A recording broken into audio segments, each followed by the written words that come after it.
My name's Jennifer Walshe. I'm a performer and a composer. I'm really interested in music, in sound, in all the different sounds that you can use. And I'm also interested in technology and identity.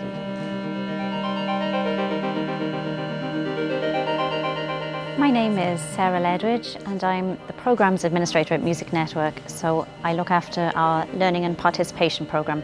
So I have been organising the workshops that we've been running in conjunction with the Jennifer Walshe project. Projects like this, particularly involving musicians like Jennifer Walshe, really expand students' notion of what music is and what music can be. Hopefully through engaging with workshops like this, where they learn how to improvise and how that can be used in performance, they increase their skill set and their confidence levels.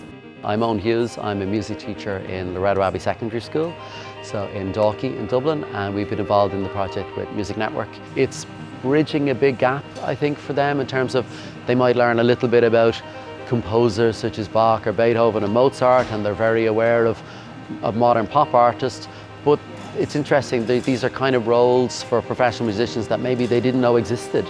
Big new thing for a lot of them here is the improvisation. Being spontaneous and moving in music making. During this project I've really learned how to use improvisation and be put on the spot, but in a good way. Like, I feel empowered now that I believe in myself that I can do it. I'm excited. I thought the rehearsal went really well. It all sounded great. It was kind of better than I expected, really. I was kind of like, I didn't really know what to expect going into it because we weren't really sure what was going on because it was all like improvisation. We had done workshops before, but I didn't know how it was actually going to play out. But in the rehearsal it all sounded really good, so I'm really excited for later. Any school at any level, any age group could take part in this. We could have picked students that didn't study music and they could have taken part in this. They could have used the Soma machines, they could have used everyone's as a voice, everyone can sample those, everyone can learn how to use that sort of software or anything similar. Any project where you're getting professional musicians of any background, of any style, any aesthetic, and you're bringing them into contact with young people is important.